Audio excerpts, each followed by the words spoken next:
your master's or PhD in mathematics? I wish it would be master's or PhD. I'm still in bachelor's degree. Oh, So wow. So I never realized that you're still taking your bachelor's and yeah, a couple years before I took care for my father. He was sick. uh, So I was just working and taking care for him till he died.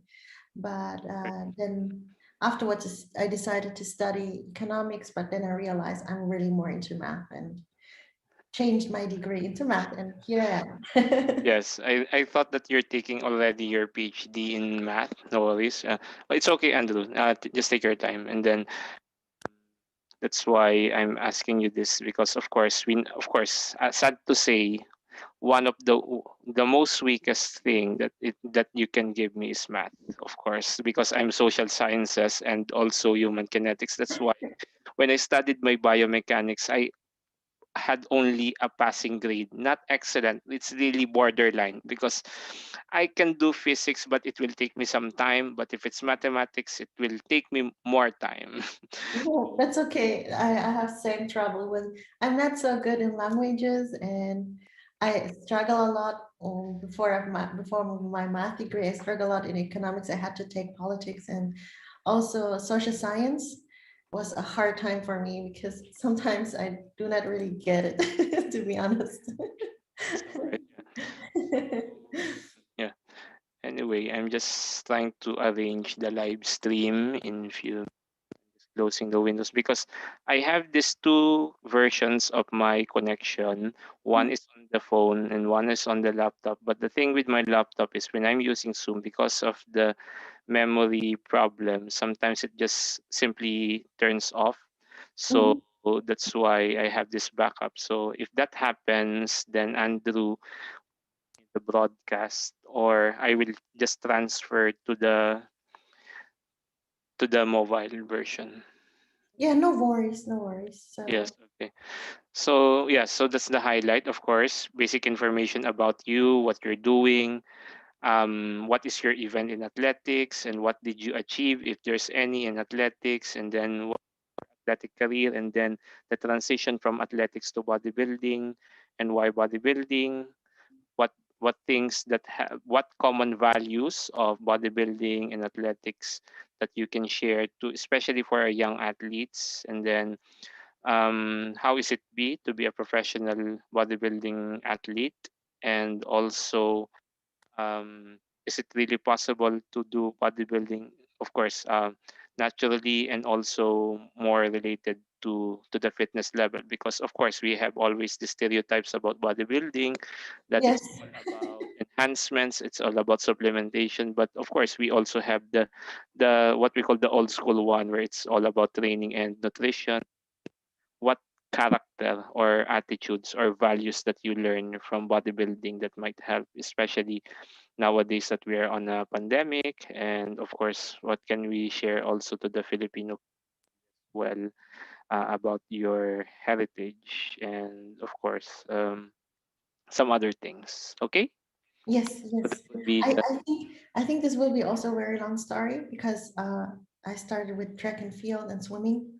mhm. So I did different kind of sports altogether, but my main strength was a sprint, 100-meter sprint, Mhm.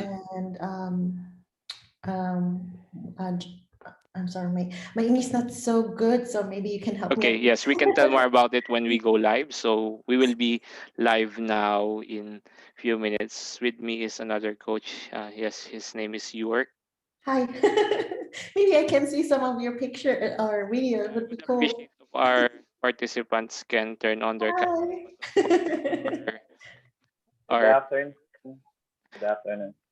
but the challenge is the connection in the Philippines can be Yeah. variable. Some people go to the top of their houses or to the mountains just to get a good signal, or climbing on the top of the trees, not because they're Oh, wow, really? there are some, yes, I have some students who are doing online course because of course all of the studies are done online, but then the networks here, it's not really good. So that's also the reason. Yeah, so I'm just setting up our Facebook live so that we will be live in a few seconds. And also to our participants who are already on Zoom, good day to everyone. John Christopher, good day to you. And I have also Andrew with me. So I'm just setting up our Facebook Live because not all have the access to Zoom.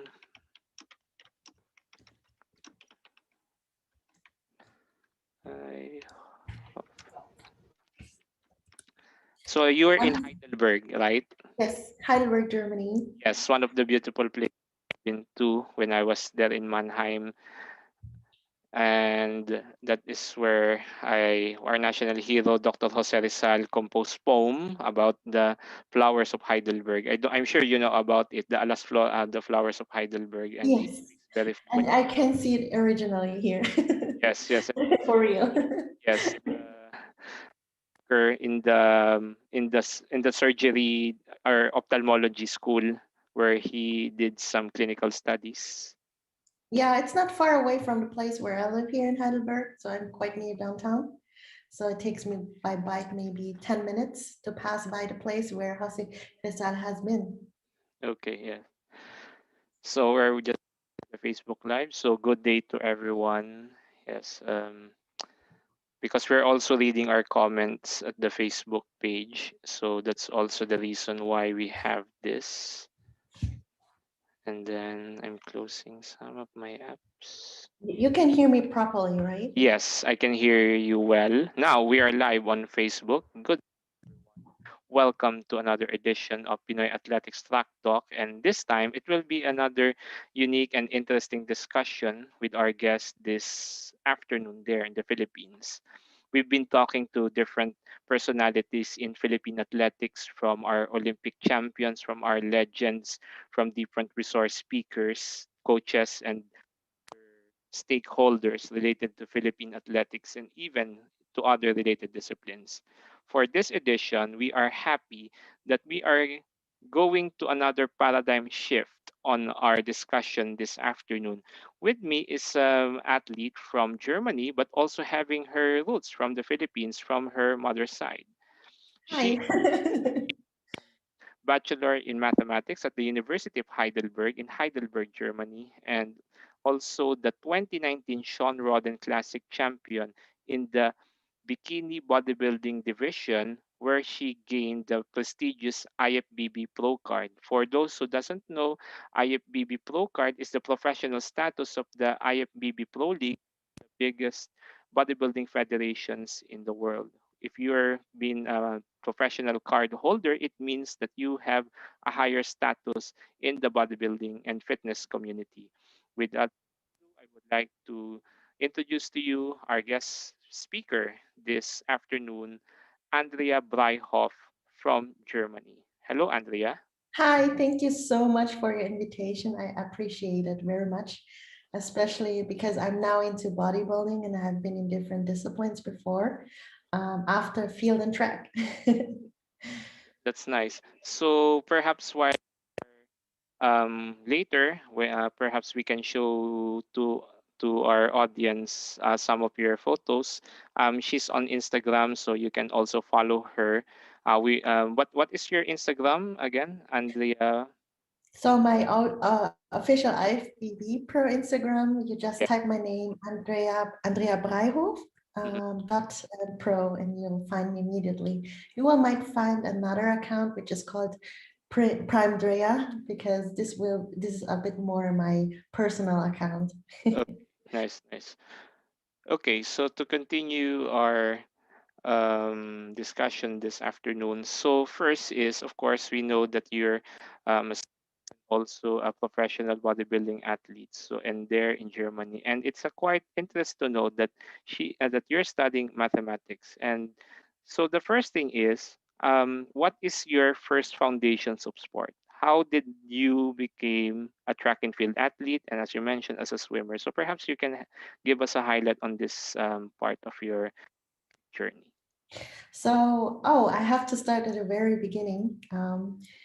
The most reason I would say is my dad, my father. He used to be a competitive swimmer, and he was friends with Osa Puna, She used to be in the Olympic Games for swimming, freestyle. She won 3 times third placement, and she was one of my first coaches. So before I knew how to walk, they already sent me to swimming. And beside of this, it was very important also to gain some strength, even I was a little kid.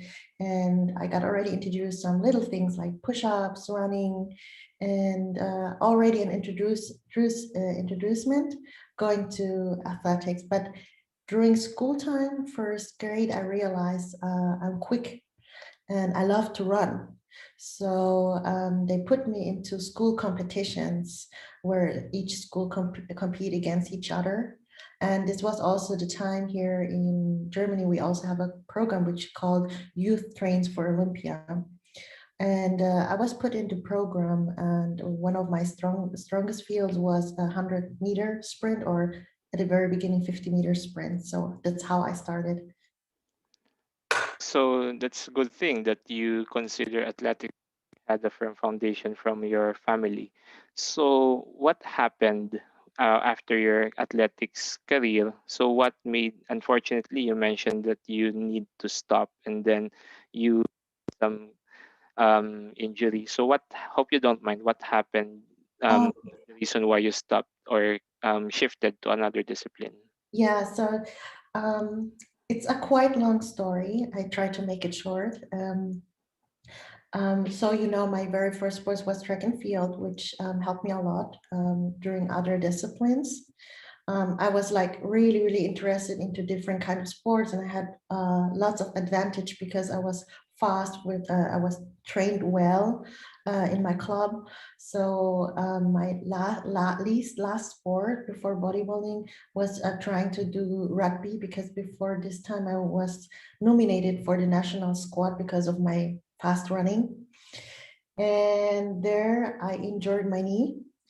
This happened while tackling, and I had to get 2 operations. This was 2016, and this was the time when the first doctor who I had told me it's over with sports. Uh, you as an athlete, you can imagine how it was for me.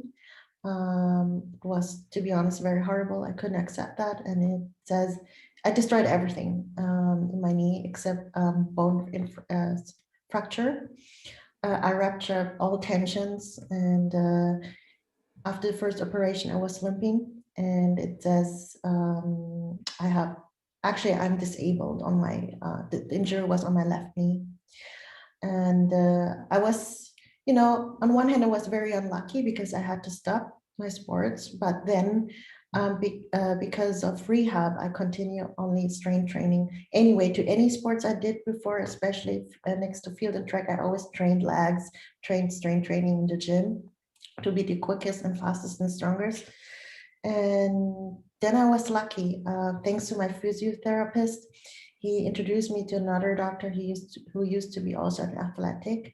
I'm sorry, and yeah, and he operated me again. I got operated with 2 doctors. So the whole 2016 into 2017, I was just in rehab and learning how to walk, just and to run. And yeah, and we found a way how I can come back to sports, but not really anymore back to dynamic sports where you change direction very quick. More into controlled movements like bodybuilding.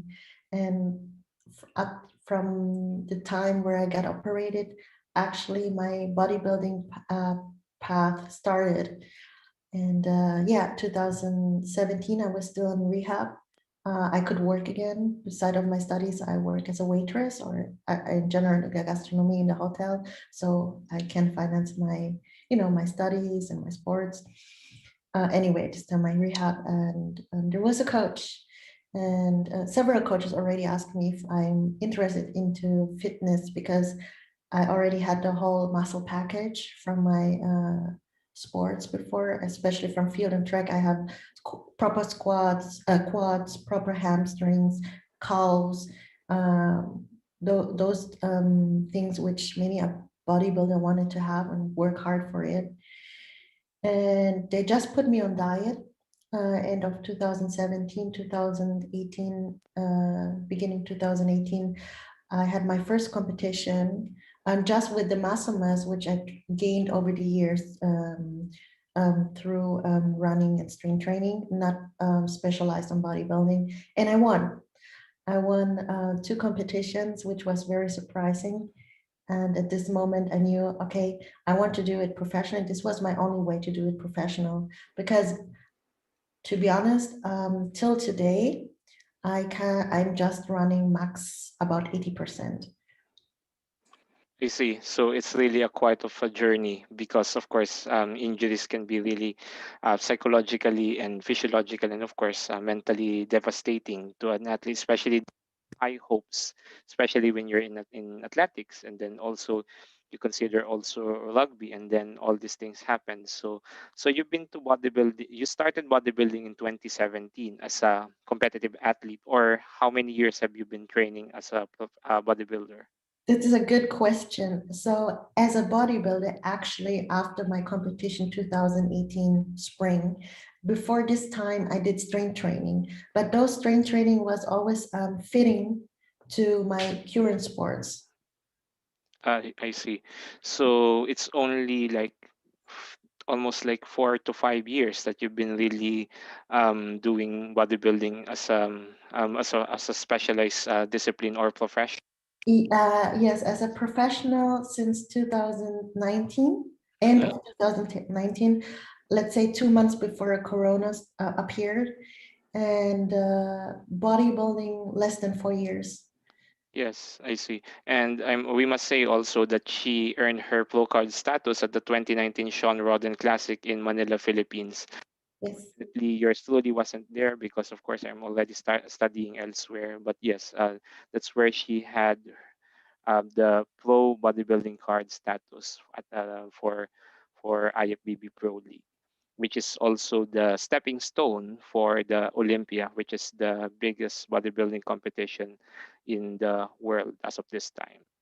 So now we already talk about the your journey towards athletics or track and field, then the challenges and the adversity that you had encountered after your career and how to rise up.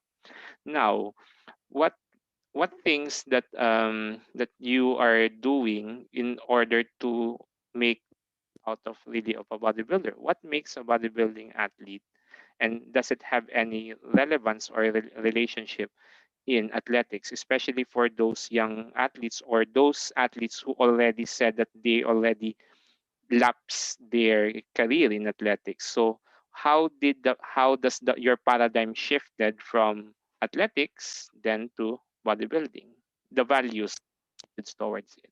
So you mean the values? Oh, the I because thanks to athletics, for me to be a bodybuilder, it's I would say quite easier. It's not really easy, but quite easier. It helps me a lot. Before bodybuilding, I took care. Before the bodybuilding time, I always took care for my nutrition. To be constant. This is the very important thing to appear all trainings to have a right mindset. As you said, psychology has also a big impact into sports, not only nutrition, how you train, not only talent, accounts also your mindset, um, like to calm down before a run, to be mentally prepared, especially when you start your diet, you have to be mentally prepared.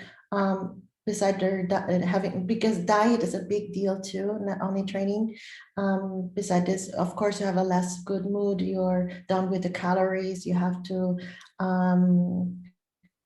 stick on your plan and stay strong to continue. And this reminds me also the time when we're running and training, when we have last meters to do and you feel like very exhausted and you didn't want to, it felt like your body don't want to continue, but you force yourself, come, keep on going, you know you can do that, you can do that, you train, you change. So thanks to athletics, it helped me a lot to stay on track for my current sports. And it's also easier for me to get into diet because before new season begin for general competition, I already took care for having right nutrition and to get get better fitness before the actual season started. And the values also is respect a lot if you're competing, also helping to each other. This is something quite new which I brought in the bodybuilding scene, especially here in Germany, and also the Pinay, the Filipino thinking, like being kind, smile, not to fight each other, even we are all competing for the first placement, and to think positive.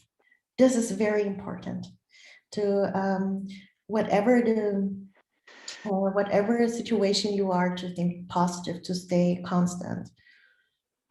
Thanks, Andrea. So that keeps us reminded that the or the structure of professional athlete is really the character and also the discipline. Of course, it's always a common thing that if you're doing bodybuilding, of course, you need to have the nutrition, you need to do the training, you need to do other activities such as also your training your psychological balance, and also doing your full-time job, or which is a student. So it's easy to always say that bodybuilders just only do bodybuilding. So how can you for example, for someone who would like to be just to be fit or to have a better body or to have a better health, how can you manage the time about training, preparation of food, and also the studies and also your personal life? That's a very, very good question. So, to be honest, even the professionals who are have already their experience how to balance everything, you still struggle a bit with your family life, your social life, because you don't go party. Anyway, if you study, you don't go party. Of course, maybe once or twice a year. And you don't drink alcohol. You really make sure next day you are productive. And in my case is a bit different, because most professional are only professional or already had a degree and work at their profession, or yeah, well, are very well sponsored and can just concentrate on their sport. So maybe I can give you an example. 2019, which was the best year of my life, because after like 2020 it was COVID. I unfortunately I just had one competition in Alicante, but 2019, it sounds crazy a bit, but this is how it goes. So when I wake up in the morning, my alarm clock started at between 4 and 5 o'clock. And then what I did, I started doing my math equations, because weekly we have mini tests and we had to send our solutions. Afterwards, I went for training like cardio. This was the time when I was on prep. And 2019 was the whole year prepping, which is also unusual. Usually you choose a certain time in a year, like just spring, just autumn, or autumn and winter or summer.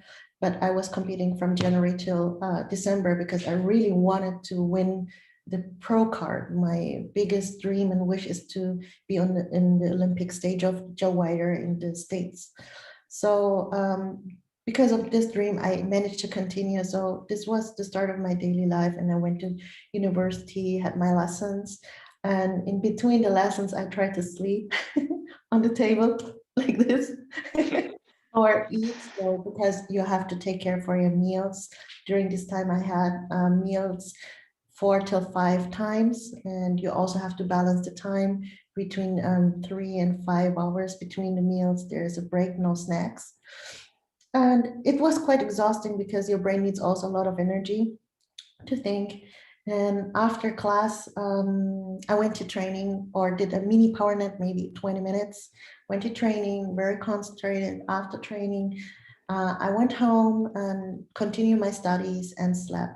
So this is one day with just sports and studying. I also had some other days where I'm working, especially on weekends. So I worked the whole day. And while I did this, I had to take my nutrition on a certain time and make sure or try to find a way to not to have too many stress hormone, because my sleep was quite short. It was sometimes 5 hours, but it worked well, but you really have to do right time management and advanced planning. So I planned my meal preps like 3 days advance. So I knew, okay, I have a time gap between, let's say, just an example, between 2 till 4 p.m. And that's the time where I start cooking. I plan when I'm going for food shopping. And as you can see, I have less time for social life. But I took my time and I had more quality time. So thanks to my mom, thanks to my family, thanks to my friends who have a big understanding to that. So what we did is like combining, like there were sometimes 1 or 2 days in a week or in every 3 weeks where I have free time. So I went to my mom's place and I combined my training and visiting with my mom. Or some days I had so-called cheat meals where I can eat whatever I wanted, depending on my shape. So I did this with my friends together, or my friends went while I was training. They trained too next to me, or uh, there's a way to find if you want to. But then if you want to, then it's easy to stick in. So you have to be.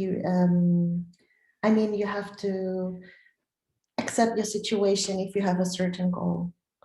And I know my goal is quite unusual, having a bachelor's degree in this field, plus being a pro. Usually you do either being pro or having a degree or working for a degree. Thank you. So kindly, we will highlight your last statement before goals. You said that it's about having the perspective and also the right attitudes towards your training, and at the same time making a quality time, meaning that you, if you organize well, that you plan your things at early, or at the same time also have the perspective that you want this, you want to have this, you need to work for it, but also work it in full order and full system.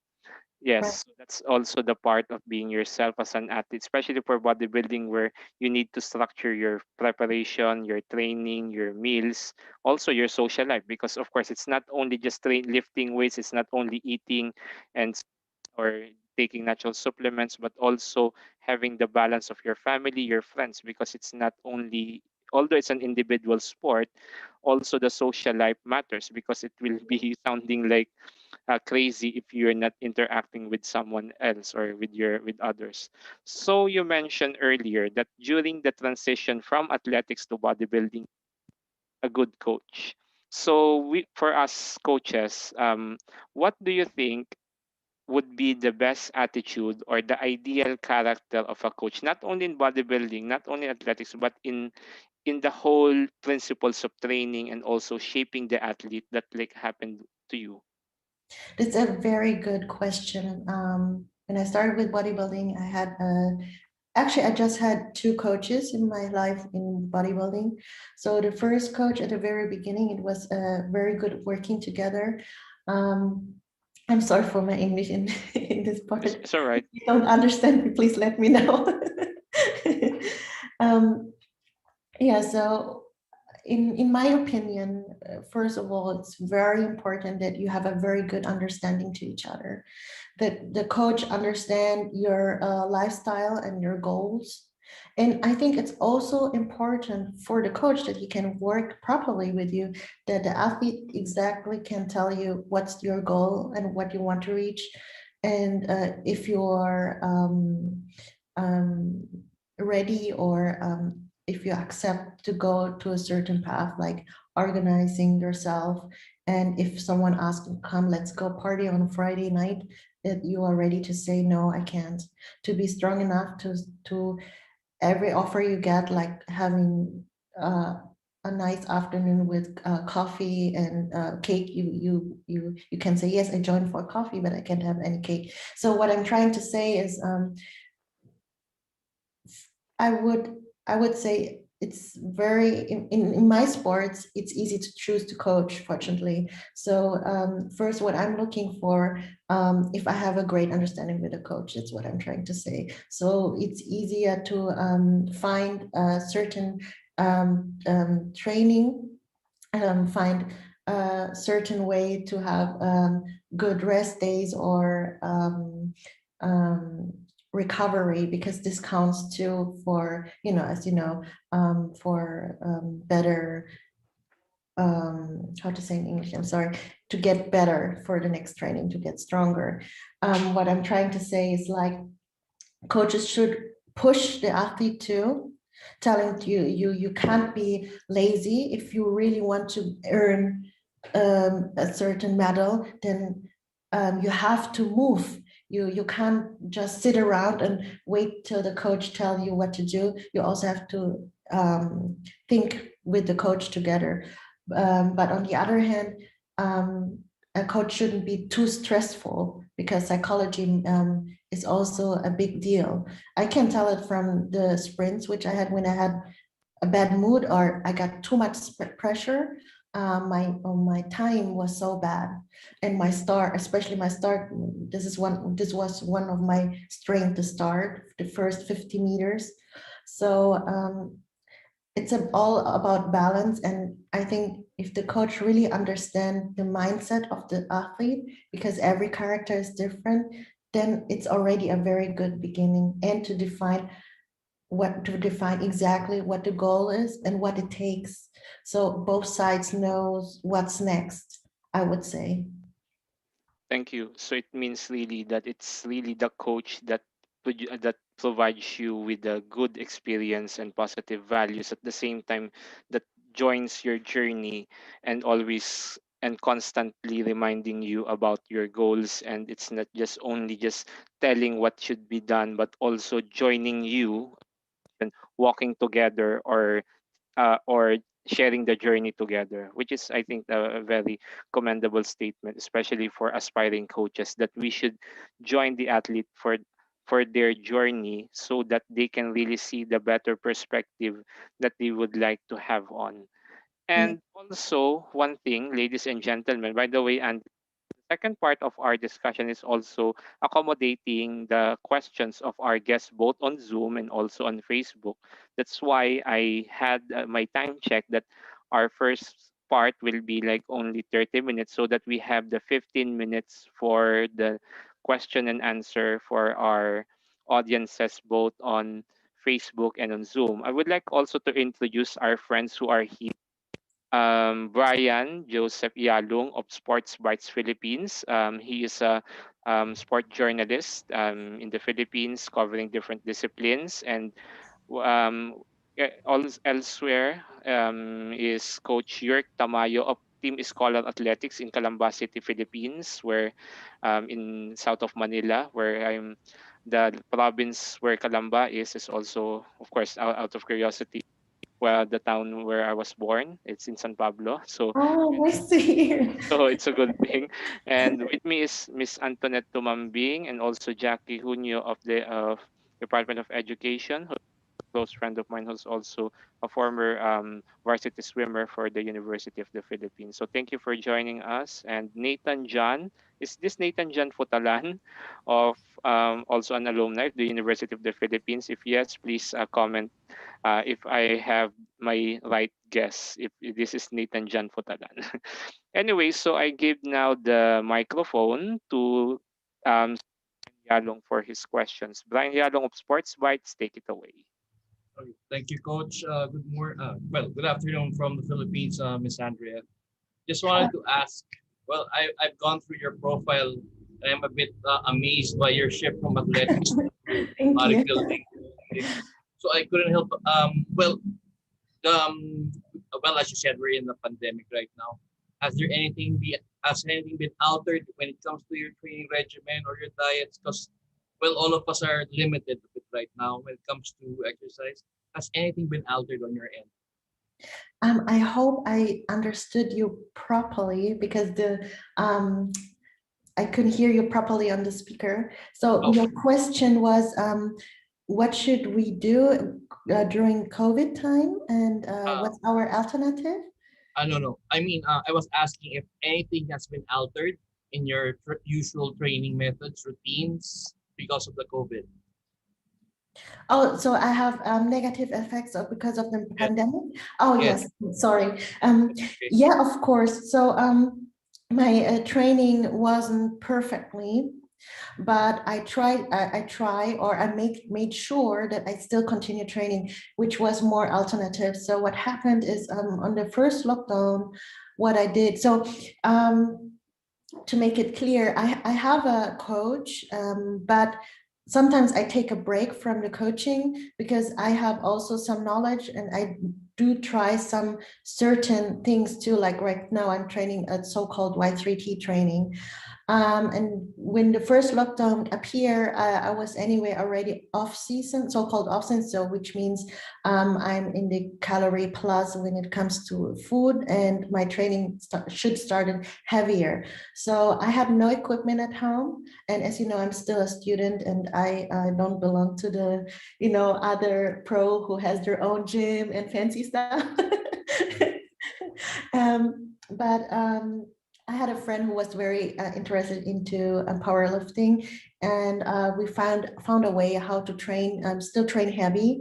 Of course, not everything perfectly, but we went to the forest and we trained with tree trunks.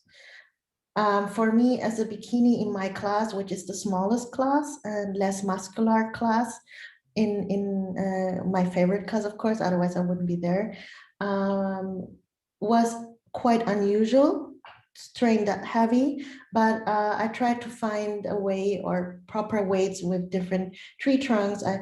Once I think I posted on Instagram, maybe you can look up later if you want to. So I did some deadlifts with a tree trunk and a rope, or my friend helped me to put one tree trunk on my shoulder so I can do some squatting. And what I did and what I still do, I take a lot of elements from field and track training into my current training because my body works a bit different. Since I do sports my whole life and I have a certain, how to say, experience with different kind of trainings, which are more for dynamic running training, like while you were running, explosive, aerob, anaerob, all these different kind of sports. I combine it with bodybuilding because if I do only bodybuilding, I keep my shape, but I realized if I still include what I've learned in the form of sports, then I'm not only strong, I also have a better shape, especially when it comes to my leg training. And that's what I did. I trained in the forest, and yeah, Filipino style, I would say. Yeah.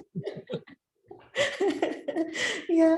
Oh, I can tell you funny stories because I didn't grow up my whole life in the Philippines, but I spent big times in my childhood in the Philippines, and I was on the beaches, and my uncle taught me how to build little balls with the coconut tree and so on, and and there you run a lot, you play outside, thanks to my roots, and it helped me a lot too in Corona time. I realized many Germans who are used only going to the gym struggle a lot mentally. It was hard for me too. I need sports for my balance. I need brain sport and body sport. But because of field and track, I shifted my training a bit. So I even got better in my quads. I got more definition, which was surprising. And I could improve because I have new incentives in my body, or let's say old incentives combined with bodybuilding. Yeah, this was my first lockdown. Then after a while, we could go back to the gyms and I could train again. And yeah, then my training was not proper and nice, and I could compete at least one competition. This was in Spain, in Alicante. This was actually my pro debut. I also had already pro competition after winning my pro card in the Philippines, and I made the seventh placement, but I do not really count because I wasn't training on a Olympia qualification at this moment. So actually my pro debut was in Alicante, and even it wasn't optimal from the first lockdown, I improved and I was in the middle from 30, I think 30 or 31, 32 competitors. I made a middle field, 16th place when it's very unusual for me. I'm used to go into finals during the amateur time, but this is also a new thing which you have to learn as an athlete. When you level up, you calm down, accept your situation, accept that you have to gain or get better to stay in the league, and then keep on going. There's always how to say improvement, space for improvement. And yeah, then second lockdown, fortunately, a really nice woman, thanks to her, Ingrid. She has a private gym, a very old school, typical gym, and she let me train there. So it's only me in the gym. We make sure we um,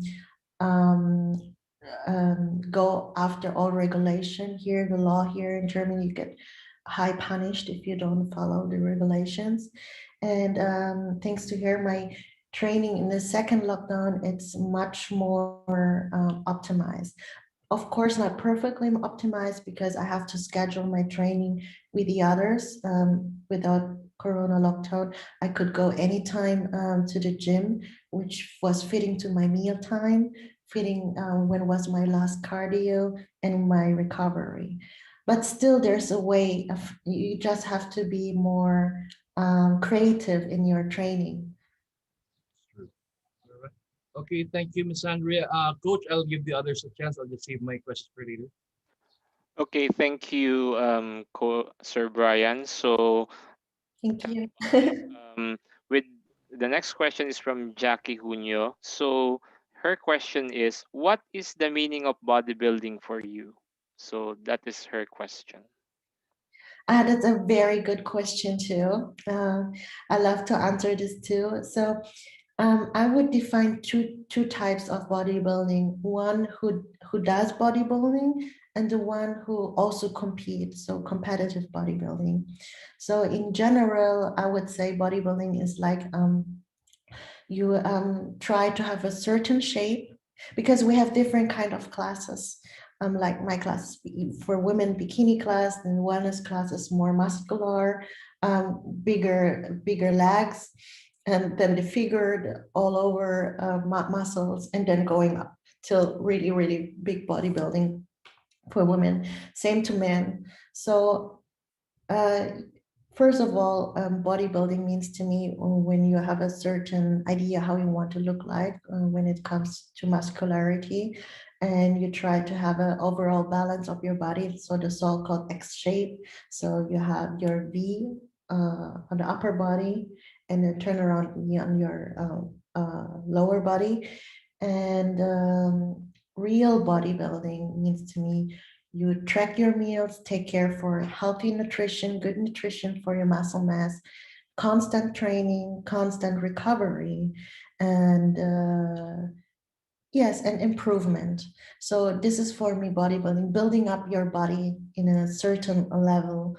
And you know, if there's New Year's Eve, I also drink one wine or so, but in general, no drugs, no alcohol, very healthy lifestyle, calm health lifestyle, and you can also have party in a different way. So, but take care for your sleep, and this is for me bodybuilding. And competitive bodybuilding all includes what I just said, but also there it's more exact. You count any little calorie. All you write when I started with competitive bodybuilding, I wrote down each meal which I ate, each drink I drank, whether it's coffee, tea. I make sure I have enough liquid in my system, so I drink at least 3 liters during winter time. I wrote everything down, what I did, what time, what I eat when I recover, and being constant and to improve.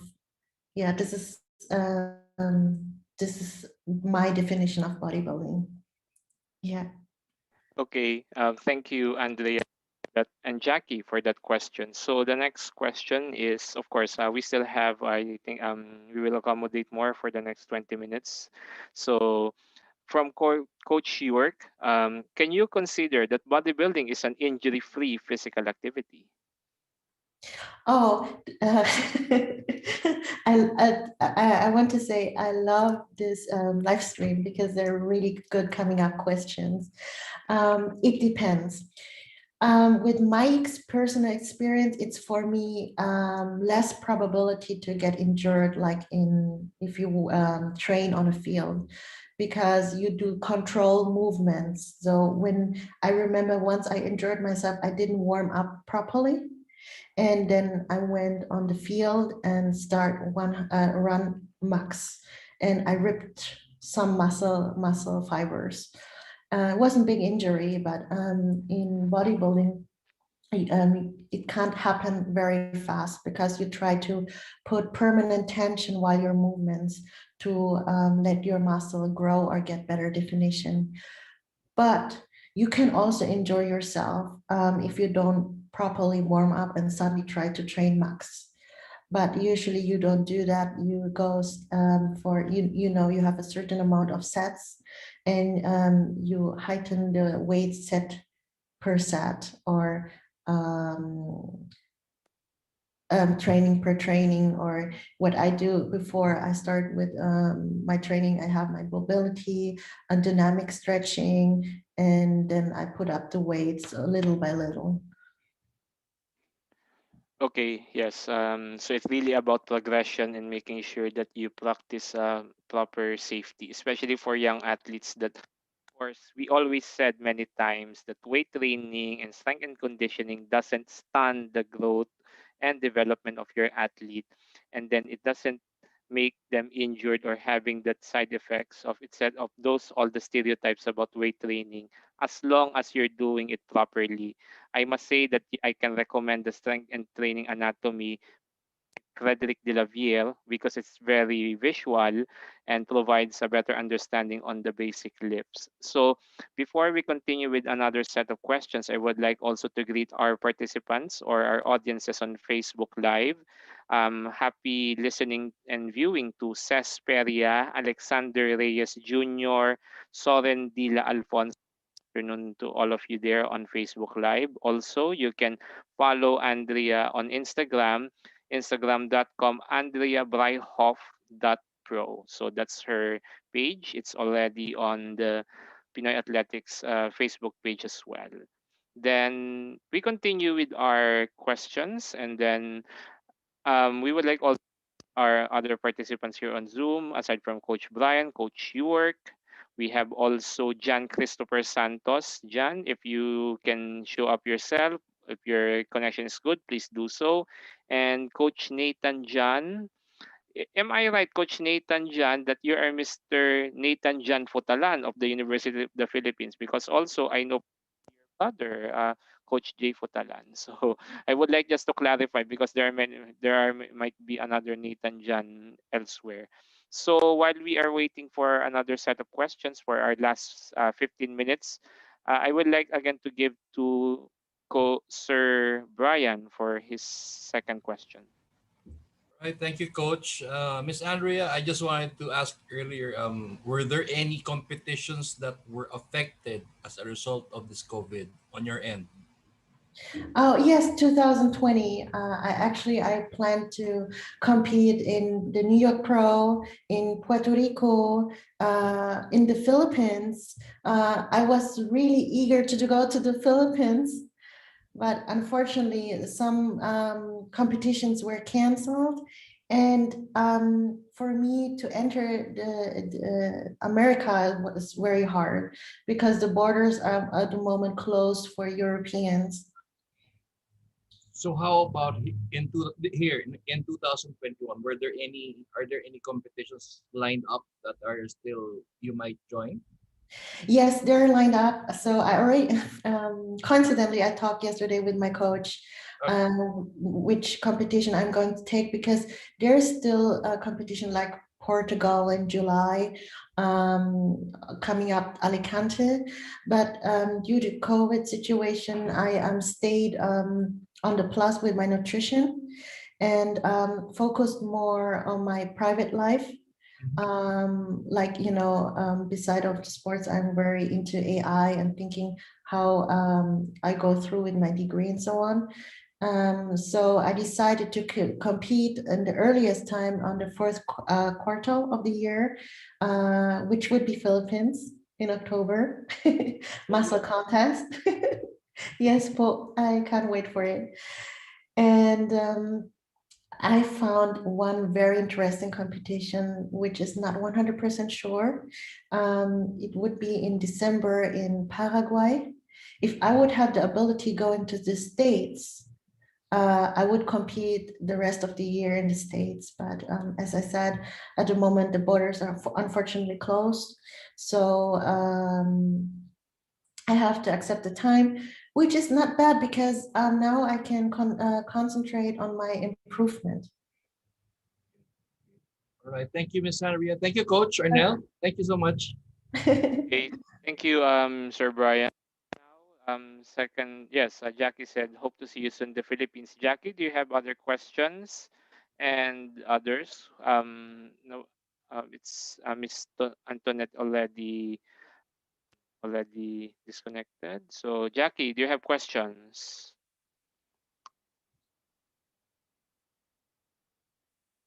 You're on mute. Okay, so I think so she doesn't have an connection. So how the question of Jackie, has bodybuilding influenced your values and your philosophy in life? Yes. What way? Of course, I think you already discussed it earlier, but I guess is there any specific philosophy that you can highlight during the your of your profession as a bodybuilding athlete? Yes. Um, as I said before, lots of values which I had in athletics, I took with me to bodybuilding. And while bodybuilding, I learned you really, really have to believe in yourself. No matter what people say to you, no matter what the current situation is, you have to believe in your abilities. You have first, you need a vision of the position where you want to be, and just continue believing. Maybe sometimes what I do, to be honest, every morning when I wake up, I just keep telling myself, you will make it to Olympia, you will make it to Olympia, you can do it. Even certain things won't go perfectly, you can still do it. On plus, what I have also learned, what I also did, there was a certain time where I stressed myself a lot and I was pushing very hard myself. Anyway, you have to push yourself hard, but try to reduce all the stress hormone, like giving your own stress. So just be very positive and believe in yourself. Okay, thank you, Andrea, for answering Jackie's question. Yes, it's I right that hope you it was need, a good yeah, question. but Sorry to interrupt, a good answer. yeah, actually, it's quite fun because, of course, it's important that you, as you mentioned, that you need to be yourself, and then you must be focused really on on your goals. It's easy to say, but of course, the most important thing is you really live on it, and you make sure that you also understand the challenges that is coming. Because without acceptance of the challenge or without accepting the truth, I believe it will be a hard time as well to embrace also the situation that you need to work on. So I would like also to acknowledge Coach Jonah Elisa of De La Salle for joining us. Thank you, Coach Jonah. And then according, okay, Jackie's mic is broken, so I think this is the last question from her. How do you see yourself in relation to non-bodybuilders? So that's What do you mean by relation? I guess it's how see you, or should we say, of course, different people have their different perceptions or attitudes towards bodybuilders, especially for a female bodybuilder. Even, of course, we have different categories: the bikini, the figure wellness, figure, and also the bodybuilding itself. So how do you see yourself on this kind of, not really prejudice, but of course perceptions? I try to be never prejudiced, but of course sometimes it could happen. Um, oh, it's first time someone asked me that, to be honest. Mm, So there's certain times sometimes where I think, oh wow, I wouldn't do this. Like I do cheat meal. I love chocolate too. I love pulveron. I could eat it every day. Um, but I make sure I have my minerals, my vitamins. And sometimes when I see people how they treat themselves, uh, I'm really thinking, wow, I couldn't do that to myself. Um, I mean, it's not only about sports, it's also about your health, right? mm, And this is what I'm thinking, or like we are all humans, we are made to move. So sometimes I think like um, I really don't want to sound prejudiced, really. It's sometimes I'm like, why aren't you worrying about your health? Like maybe you should have a little walk per day once at least. So it's for me very unusual seeing people who really, really do not care for their nutrition or really do not any kind of sports. Because my environment consists of people who do sports and who takes care for their health. It's how I raised up by my mom. She was very strict with the nutrition, thanks to my mom. And thanks to my mom, I love Filipino food. Philippine nutrition is perfect for bodybuilding. When it came to diet, I had no big struggle because it consists of rice, fish, and vegetables. Perfect. And this is some parts where I think, wow, how can you do that on your with you? But on the other side, you really need to understand that you are in your own world. I move in my own world, and everybody has their own interest, different kind of interest, different kind of priorities, and um, I don't have to adapt their life, and they don't have to adapt my life. But we can give each other, support. Like when I think about people who don't do professional sport, then they also help me to think also a bit out of the box, not only focusing only bodybuilding. I love the sports, it's my lifestyle, but it's on this out of this world, there's some more things to do. And I try to balance it and plus, but still to stick to my strict plan. I know it sounds uneasy, but it can work if you plan it. Okay, thank you, Andrea, and thank you, Jackie, for that question. I hope it answered questions as well. So another thing also, okay, I would like to Nathan Jan, if you're there, please say hi, and then I guess he's yeah, perhaps we can, because I was thinking that I was thinking if he is the brother of the strength and conditioning athlete that I know in the university, which is Jay Futalan. So anyway, Sir Brian requested for last question. Can we hope that we can extend for like 5 to 10 minutes if you permit, or you Yeah, need? no problem. Okay, yeah, we can extend for 5 to 10 minutes before we wrap up. Then okay, so Coach Brian, last question. Thank you, Coach Arnel. No, actually, these are just short questions for you, Miss Andrea. Since you're in powerlifting, I'm just curious, what was the heaviest you tried to lift? Oh, to be honest, I lifted very heavy before bodybuilding. After bodybuilding, because I had to take care for my symmetry to have the X, because on the middle part of your body, on the how to say, on the core, you try to be very slim, so you really don't train the side muscle part. I know it's not really healthy, so this is what I have to say. There's some other parts of bodybuilding like this. When I would be a normal athlete, I mean, if I would be an athlete not bodybuilding, then of course I would train this part to be compact and strong. But when I leg press, sitting leg press before bodybuilding, it was 215 kg. More couldn't be because the machine hadn't more. And after my operation, um, 2 days ago, I had a very long time gap between my last leg press training, but 45 degrees, so my feet were up.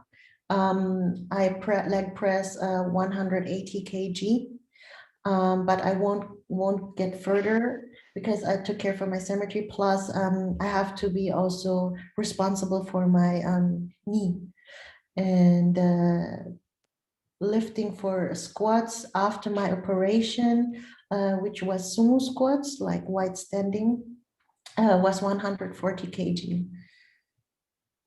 Okay. Yes. Thank you, Ma'am Andrea. Thank you. Okay.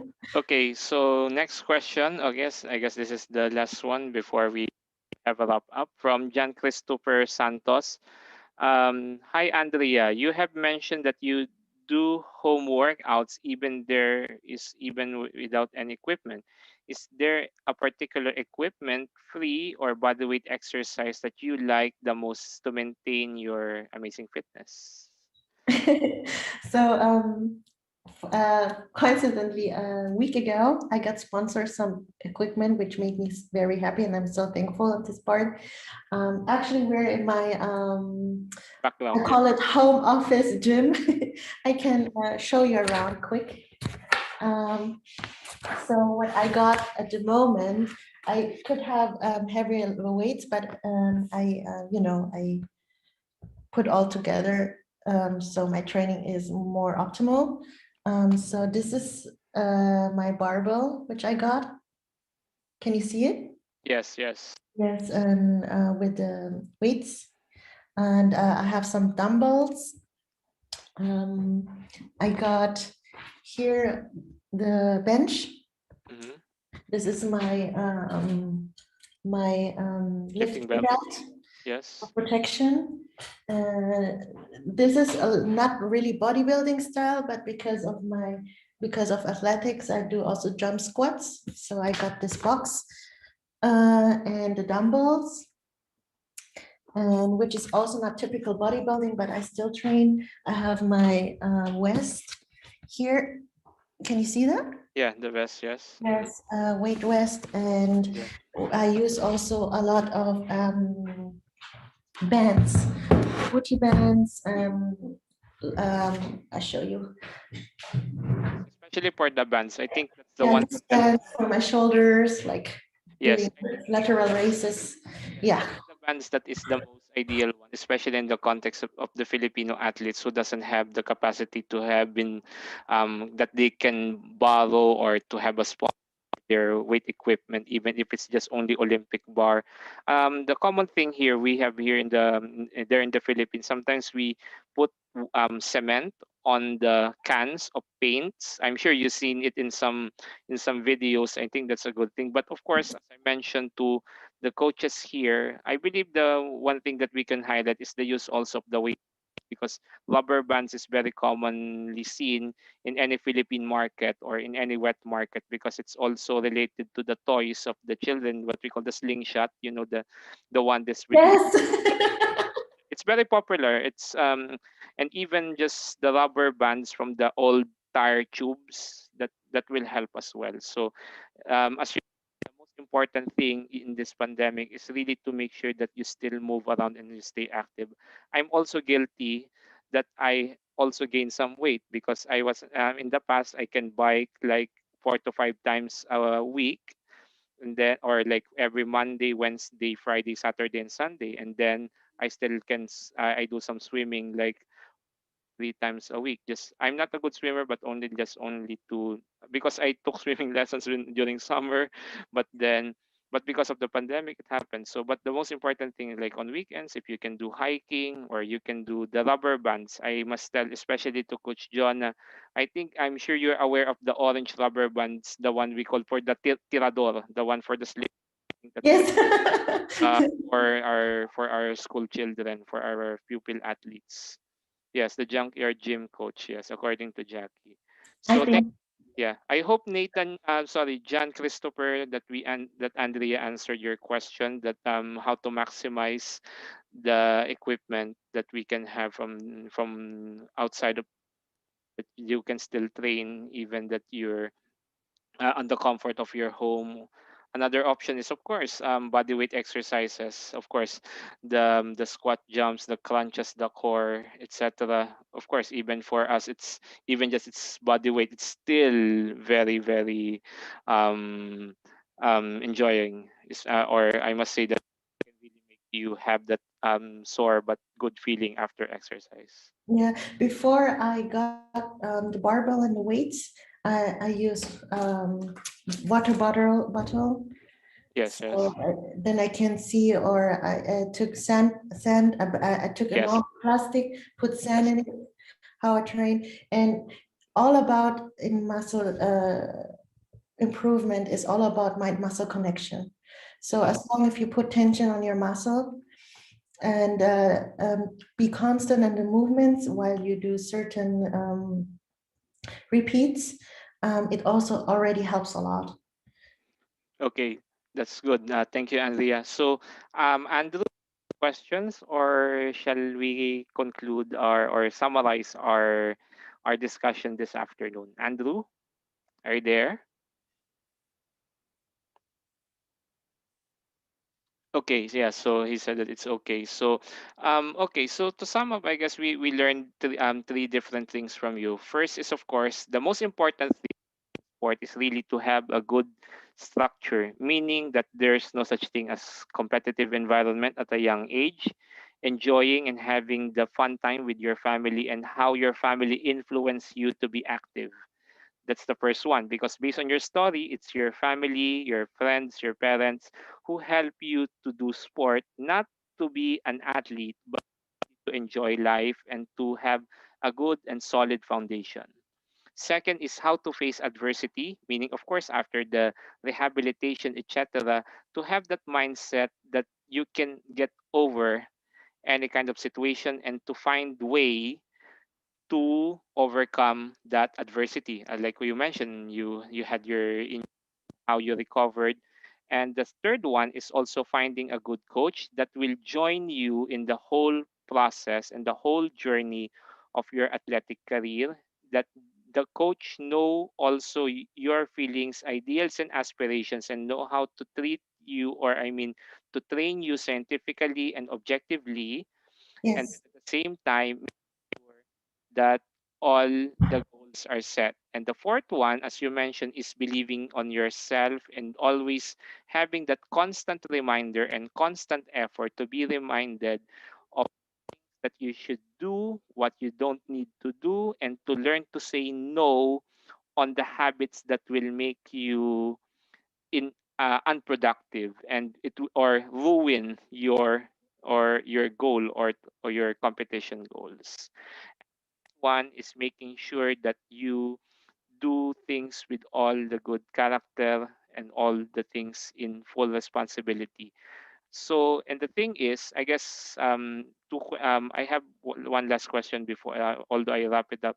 Is it really possible that to train in bodybuilding and fitness in a natural way? Of course, also notions about supplementation and the other things related to enhancements, which I don't